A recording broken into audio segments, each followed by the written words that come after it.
آتی ہے، ایک ایک بول کا حساب دینا پڑے گا۔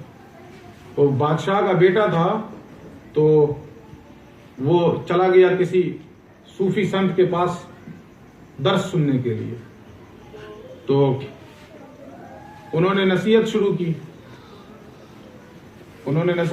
کی تو نصیحت میں حضور کی اس حدیث کو پڑھا کہ جو چپ رہا وہ نجات پا گیا۔ تو حضور کی حدیث ہے نا، من سکتا نجا، جو چپ رہا وہ نجات پا گیا۔ تو بادشاہ کے بیٹے کے اندر یہ بات گھر کر گئی تو وہ چپ ہو گیا، پھر اس نے بولنا ہی چھوڑ دیا، وہ کچھ بھی نہیں بولتا، وہ بالکل خاموش ہو گیا، چونکہ یہ حدیث اس کے چپک گئی ذہن کے اندر، جو چپ رہا وہ نجات پا گیا۔ اب بادشاہ نے سمجھا کہ کوئی بیماری تو نہیں لگ گئی اس کو، یہ تو چپ ہو گیا یہ، اور اس نے بڑے بڑے اطباء کو اور حکیموں کو بلایا، مگر کسی کی دوا کام نہ کو، تو چپ خود سے ہوا تھا نا، کوئی بیماری تھوڑی تھی۔ وہ جو کہتے ہیں نا کہ سوئے ہوئے کو جگایا جا سکتا ہے، جو سونے کے ناٹک کر رہا اس کو کیسے جگائیے گا؟ تو یہ تو بیماری تو تھی نہیں، وہ تو جان بوجھ کے چپ ہوا تھا۔ اب وہ ہر ممکن کوششیں کر لی گئی مگر کچھ نہیں۔ تو یہ ہوا کہ کسی حکیم نے مشورہ دیا کہ اس کو ذرا صبح صبح سیر تفریح کے لیے لے جایا کریں، ذرا سا کچھ سیر و تفریح کرے گا، تازہ ہوائیں ملیں گی، تو ہو سکتا ہے کچھ اندر میں کوئی ایسی چیز اٹک گئی ہو تو وہ نکل آئے اور پھر بولنے لگ جائے۔ تو بادشاہ کا ایک ملازم جو ہے اس کو لے کر کے وزیر چلا سیر کے لیے، تفریح کے لیے۔ تو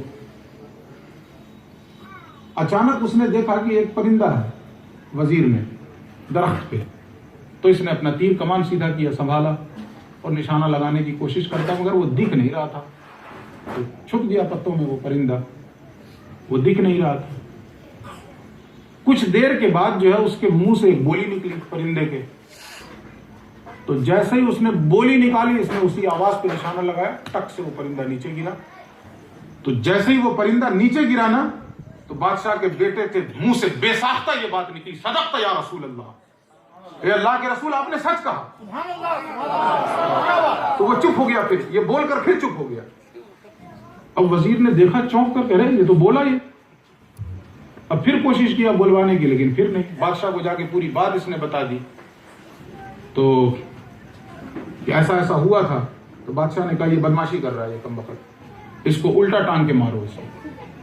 تو جب اسے الٹا ٹانگ کے مارا جانے لگا نا، جب چوٹ کی شدت بڑھی تو اس کی زبان سے بس ایک ہی جملہ نکلتا تھا، صدقت یا رسول اللہ، صدقت یا رسول اللہ، صدقت یا رسول اللہ۔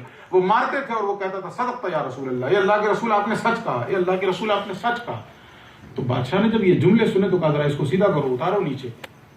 تو پوچھا کہ تم کیا کہتے ہو، کم سے کم اتنا تو بتا دو ہمیں، اور کچھ نہیں بولو گے؟ تو اس نے کہا کہ میرے رسول نے سچ کہا کہ جو چپ رہا وہ نجات پا گیا۔ جب تک وہ چڑیا چپ تھی تو نجات پا رہی تھی، جو ہی وہ بولی ماری گئی، میں بولا میں مارا گیا۔ وہ بولی وہ ماری گئی، میں بولا میں مارا گیا۔ اگر چپ رہتا نا تو نجات پا جاتا۔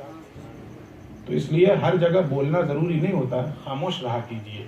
یہ امام اعظم ابو حنیفہ کا مسلک ہے اور مذہب ہے کہ سکوت اختیار کر لیا کریں۔